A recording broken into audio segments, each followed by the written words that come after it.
Nababagala na ang ilang senador sa aksyon ng pamahalaan sa epekto ng giyera sa Middle East. Umabot pa raw ng halos isang buwan bago bumuo ng Crisis Committee. Nasa frontline ng balitang yan si Mayan Los Baños.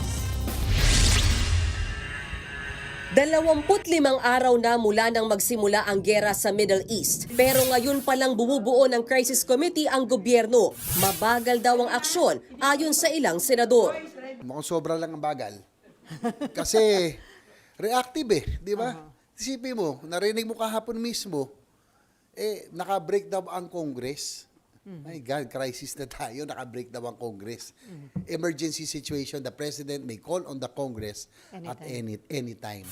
Tanong pa ni Senator Sherwin Gatchalian na siyang chairman ng Senate Protect Committee, bakit ngayon pa lang bubuo ng komprehensibong contingency plan?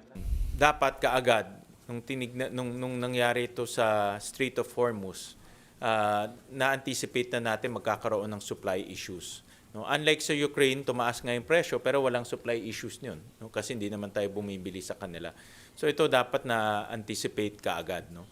At when I say anticipate, kasama na dito yung pagdadraft ng National Contingency Plan kasi nga ang punto naman natin dito is kailangan guided rin ang publiko at ang lehislatura kung ano ang gagawin sa bawat ibang senaryo.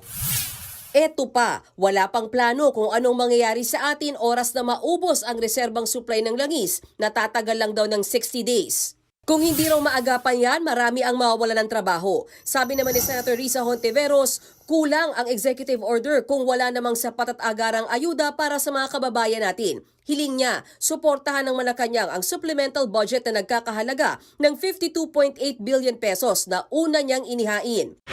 Bukas ipagpapatuloy ng Senado sa paunguna ng Ad Hoc Protect Committee ang pagdinig kaugnay pa rin sa pagbuo ng solidong plano para resolbahin ang krisis na dulot ng nagpapatuloy na giyera sa gitnang silangan. Kabilang sa mga iimbitahan ng stakeholders gaya ng oil companies at transport sector. Matapos niyan, bubuo ang komite ng rekomendasyon na ipapasa sa Malacanang.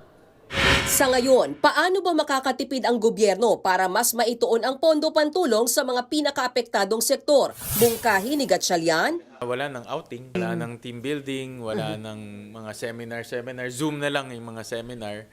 At dito sa Senate, meron ng rinabas na memo on work from home. So nag-uusap na lang kami on how to implement yung work from home. We will implement it in our office para ma-minimize yung travel to the office. Pati ang pag-host natin sa ASEAN Summit baka pwedeng hindi na raw bonggahan. Lumutang din ang suhestyon na tapyasin ang sweldo ng mga mambabatas. Sang-ayon naman kaya sila dyan?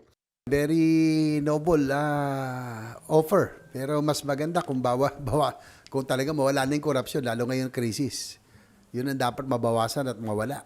Si Senator Loren Legarda kinukonsidera daw ang pag-file ng bagong bayanihan law o kaparehas na panukala na magbibigay ng dagdag na tool sa gobyerno para mas makaresponde sa krisis. Ang presidential sister naman na si Senator Amy Marcos nagtatanong kung hanggang ayuda na lang ba ang kaya daw ng gobyerno, hindi raw yan ang pangmatagalang solusyon. Pinagkakitaan lang din daw yan ng mga aniyay buwaya. Nagbabalita mula sa Frontline, Mayan Los Baños, News 5. Mga kapatid, Cheryl Cosing po.